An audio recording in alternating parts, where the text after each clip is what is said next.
All right, 99.9 Punk World Radio FM. You guys already know what time it is. And right here, we are joined by a phenomenal band. These individuals have been in the punk rock community since the early 2000s. They've been in the industry for over 20 years. We got Lemon Law right here live on the radio station airwaves. And of course, Facebook and YouTube as well. How are you guys doing this evening? Very good. Good. How are you? Oh man, doing best as I can possibly be, man. I'm just super happy that the weekend is approaching, man. We have one more day. Yeah, Thursday and then Friday, so hopefully the weekend actually comes soon, man. Oh yeah. But I know you guys are busy individuals, man, so I'm going to dive right into this. But I got to take you guys back to the amazing years of just the early 2000s, man. You guys actually formed this band right after the millennium, man. Y2K.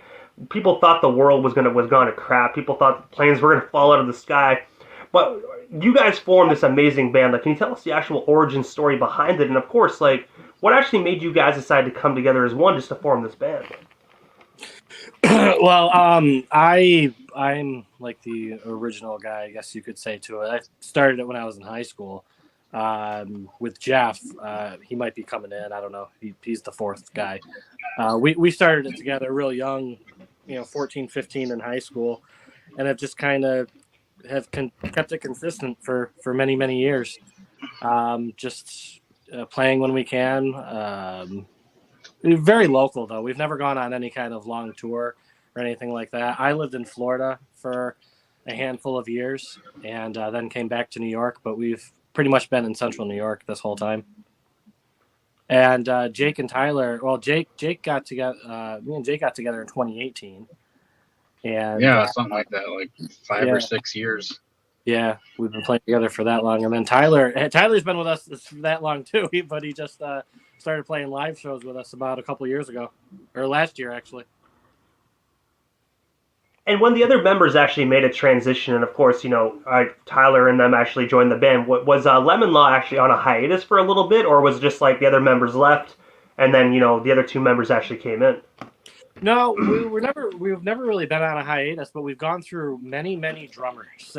And Jake's by far the best drummer we've ever had, and definitely understands and knows music extremely well. He's a very, very talented musician. And it's just connected, when we got together, it connected really well. And we've gone through, we've had many drummers in the past, but it's always been me and Jeff. Jeff, I don't know, I guess he's not here, or not coming, but yeah, Jeff and I started it all. And I got to say as well, so many amazing bands actually went through a slew of drummers before they actually found the right drummer that actually fits and just has the chemistry, man. So I think every band actually can relate to that.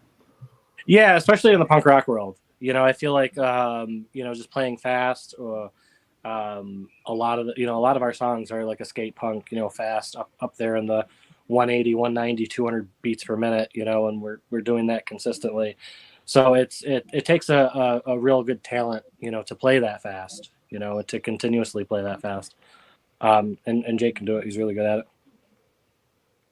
And also as well, before Lemon Law, you guys were also known as a Burnin' Urine. I was wondering if you can actually just tell us the origin behind that name, and of course, what ultimately made you guys decide to change that name? That was long ago. Yeah, that was only for a hot minute, maybe like in 2001. Jeff had come up with that name, and I wish he was here to tell you that story. Yeah, I think he found it, or he heard it on an old punk video we were watching, and he had heard, that name or something like that. And the very first website that we had back then, before MySpace or any of those pages, were the X pages. And I think our page was xpage.com/painfulpiss. And just Burnin' Urine was, that was the band name that we had for about a year. The first record that we put out, or the first album that we put together, was based on that. And when I changed everything over to the Lemon Law name and republished everything under the Lemon Law name to have, the whole discography, the first album is actually called Europhobia, which is just directly related to Burnin' Urine. It was just a joke. I mean, we were 14, 15 at the time. I'm glad it's not called that anymore. Yeah, exactly. It was just that for a hot minute, and it was just being very influenced by Blink-182. and that kind of toilet humor bullshit. Back then, we were really influenced by that. A lot of those early songs and early album stuff is very heavily influenced by Blink-182. And also as well, because obviously, Burnin' Urine, some people think it's funny. Like, I absolutely think the name's funny as hell. Like, I would have booked you guys in a heartbeat just by that name. Just so I could get up on stage and be like, all right, guys, we have Burnin' Urine. Just funny as hell. But did you guys actually have any issues actually during the time actually getting gigs or had people buy your music just because of the name?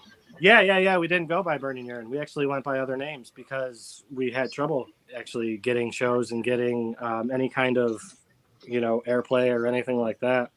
So we went by a couple different names, which then we, right away changed the name. The first 4 or 5 years of the band's life, we went under like 5-10 different names because we couldn't really agree on anything to go under. And before we move off the topic of the early years, because I know you mentioned actually your Phobia a few moments ago, which actually was in my question list, that you guys actually dropped that back in June 4th of 2002. That was originally just a 7-track EP. Right. I was wondering if you can actually just tell us a little bit more about that album, and of course, what actually made you guys decide to, in a way, like rebrand it and kind of add more songs onto that release when you guys put it up on your Bandcamp? Yeah.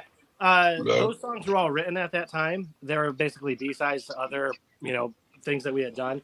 But just the rebranding of it all was because we had changed the name so many times. Nobody really knew who we were when we were changing the name every, 3 to 6 months. And by the time it got to Lemon Law, I think Jeff and I had finally agreed on a name, that we liked and that could go with. So at that time, too, a lot of things weren't streaming yet. They were just, still album sales. MySpace was getting a little hot.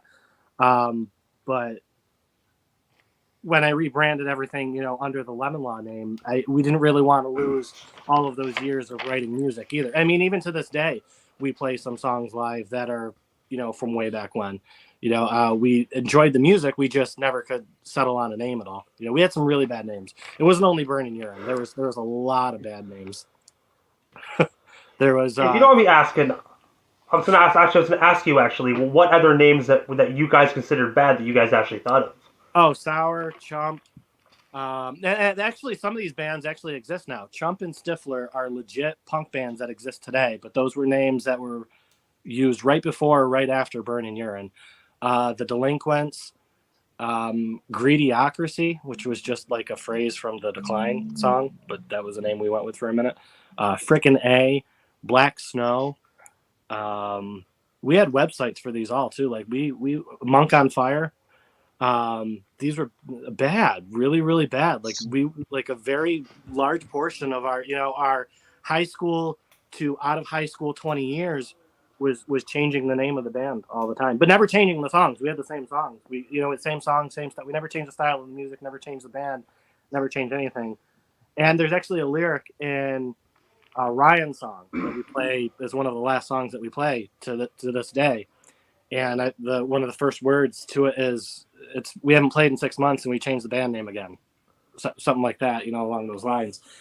And I don't know, I'm ranting here. But also as well, you guys actually had the opportunity to share the stage with so many legendary punk rock acts, with one of them actually being the notable The Queers. I was wondering if you can actually just tell us a bit more about that. And of course, did you guys get the opportunity to kick it with The Queers before or after your guys' performance? Excuse me. I have the poster right up there. It's right behind me of The Queers. We played with Queers, Teenage Bottle Rocket, and Masked Intruder that night. And we got to open for them. And I didn't hang it with Joe. Joe Career was a really cool guy, like a little distant off. I mean, I didn't really get to hang out with him much. I didn't really see him like where he was. But the coolest guy, the nicest guy to me was Ray. Ray Bottle Rocket, Ray Rocket from TBR. He was super nice. He gave me a huge hug as soon as I walked off the stage. He told me that he loved the set, and he was just super into it. I remember that. Yeah.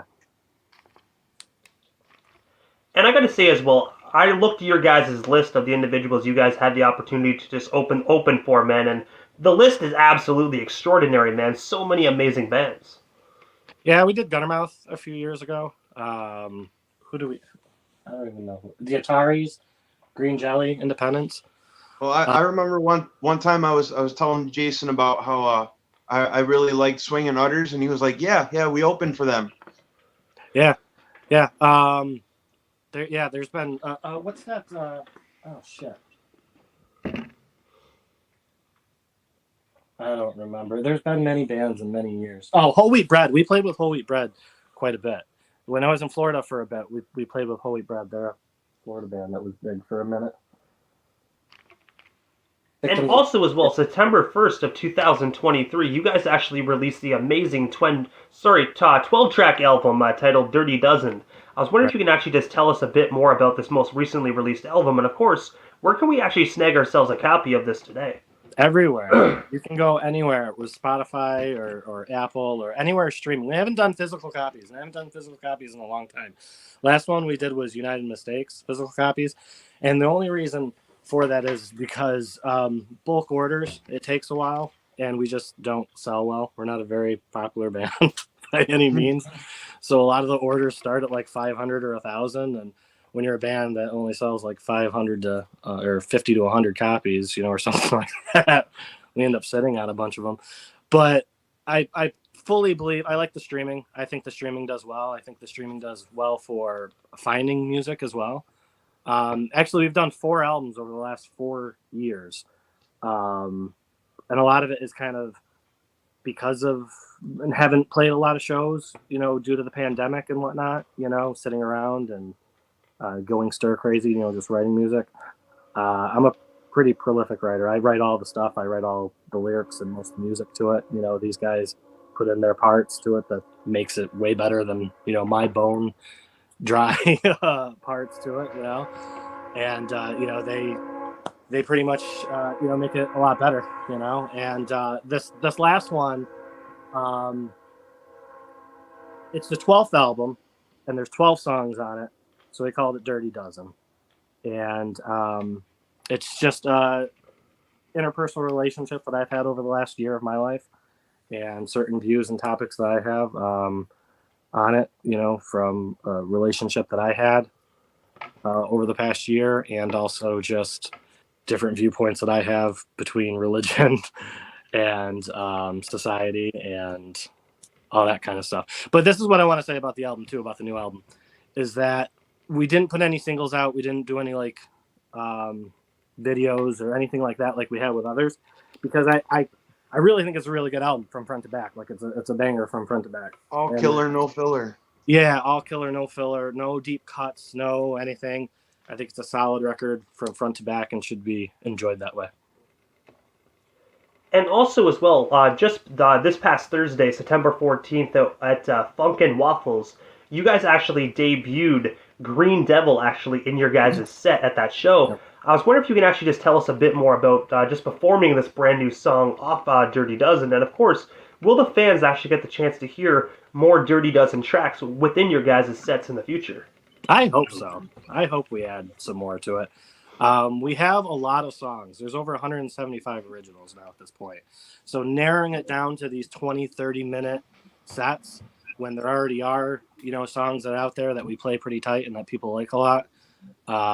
It's all about making that room for the new ones. But at the show, at the Funkin' Waffle show, you were asking, those 2 guys played it perfect. I fucked it up pretty bad. As soon as the set started, we were getting ready to play, and we had practice going over this whole intro thing to come into it after doing Wipeout. These 2 guys do Wipeout, and they get the whole crowd, we get into it, and then we start. And as soon as we started playing, I go into it, I play I Want to Be on Wiki, which is usually the song that we start off with for a lot of shows. So I just started into it, and everybody's just kind of looking at me like, dude, what the fuck are you doing, the thing man? is, though, it would have been fine if you just kept going, because we were all ready to go into Wiki. Yeah. I kind of stopped. I kind of laughed and stopped and fucked up. I edited the video, so when I posted it online, we look good. But you got to go on and actually watch. Oh, you edited it? Yeah, I edited it when I put it online, so it just starts when the song starts. Because I was like, oh, it wasn't that bad. Yeah, exactly. Perfect. Yeah. If you go on and actually watch the full thing, you'll see the whole fuck up. Hey, but you know what? God bless video editing, man. You know what I mean? If you get the opportunity to edit it out and try to erase the history, definitely, man. Try your best to do it. Yeah. And well, you know what though? That a mistake like that it's endearing and it humanizes us, so people don't think we're these gods, you know. Well, the thing is, though, too, Being if you guys are so sarcastic. used to actually, if you guys are so used to doing a set as well, though, and actually starting off with that one song, you know, it's just kind of embedded in your brain to just be like, okay, we're not doing this song, we're doing this, and you're like, oh wait, I fucked up. Like, Yeah, that's where it was. And they both start a little similar. They're both in A, and they both start a little similar. So that's where I was going with it, and that's okay. We came right out of it. We're And pretty good speaking at of picking up and then fixing it right away. and of course, guys, so while we were on the topic of shows and performances, October 21st, 2023, you guys will actually be taking the stage at the Silver Street Event Center out there in Syracuse, New York State. I was wondering, what can our listeners actually expect from this Lemon Law performance? And of course, where can we actually snag ourselves some tickets to come on out and see you guys next month in full effect? We got 2 shows. They're at the Black Oak Tavern in Oneonta. That is the week before on the 14th. And then they're at the 21st on October. These are both at the door. They don't have any pre-sales like Ticketmaster like Funkin' Waffles did. These ones are just thrown together by, Black Oak Tavern's a bar, and the other one's just a little event center. So they don't have any pre-sale tickets. They're just, you can get them right at the door. But the other bands that are playing, they're really good bands. Wes Hoffman and Tired Radio at that Oneonta show. They're really good punk bands, and No Compliance and Assemble and Jake and the Nowhere Men on the other one. All really tight punk bands. Check them all out. And I got to say as well, man, I really wish that I actually had my passport in order, because Syracuse, New York is only about 2.5 hour drive away from where I live. That's where you are. Yeah, and Prescott, I was like, where is this guy? I bet you he's close. We're not that far from Canada. Yeah. And you're only about 2.5 hours away. Yeah, we've got to make it up there. I've got a passport. I can get there. I've got to get these. Syracuse really does have a good punk scene. There's a lot of good bands around here. Yeah. I definitely agree, man. I see a lot of the bands that actually do pop-up shows and whatnot, and I'm seeing these flyers. I'm like, man, like, this sucks. I need my passport, like, ASAP. Yeah. So but no, guys, you're like right on the border there, aren't you? Like right next to. Yeah, I can actually look out my kitchen window and I can actually see cars driving across the New York state, just doing their day-to-day thing. If there's like an accident, I can see the sirens. I hear the sirens and freaking like see the fire trucks and shit driving over. It's weird, man. I can see the American dream. I just can't touch it. It's not all it's cracked up to be. No. We all want to go over there. You guys got like health insurance and shit. Yeah. But we also have Trudeau, so you know what I mean? Like we have the free health care and stuff, but then you got Justin Trudeau, so it's like, if I break my leg, man, I'd rather pay for the cast myself than deal with that idiot. Yeah. But I gotta ask, guys, because obviously, this is about punk rock. Obviously, what's next for you guys, man? Because you guys got some amazing shows coming up. Of course, you guys just dropped this amazing album, Dirty Dozen. Like, what is next for Lemon Law? Like, is there anything we happen to miss during this evening's interview? Anything else you guys do still want to talk about or promote? Well, we still got you here live on the radio station airwaves. Anything on your Book guys' us for mind? shows. What's that? Book us for shows. Yeah, book us for shows. We're just looking for shows. Yeah. I mean, we play locally around, but we've got to spread our wings out because we've been playing for over 20 years and it's pretty much just been, locally. We've got to play more. Yeah. I agree with that as well. If there's any Canadian promoters, make sure you book Lemon Law. Thanks. Yeah. We'll get our enhanced licenses. Yeah. That's what I have an enhanced license. Do you guys? Nice. You guys got to get enhanced licenses. Yeah. I don't think. Jake, you're not a felon, right? No. Okay, good. Neither.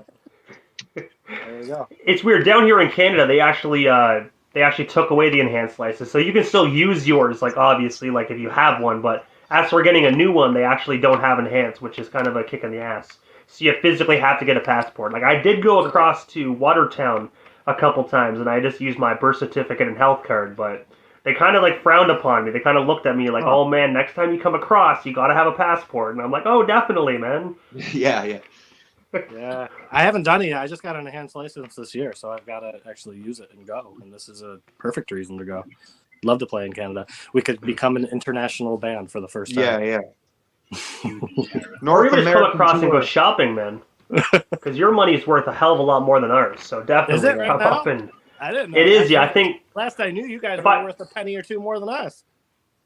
no, not anymore, man. If I was to buy something for $20, actually, say I go on a website and buy something for $20 USD, I'm paying about $31 Canadian just to actually buy that. It's ridiculous. Oh no shit! So it is a good time to go up there right now for us. Definitely, Yeah. spend all your money down here in Canada. Help our economy. We need it. Yes, we're gonna have to. But also, Yeah, guys, obviously, I know how to.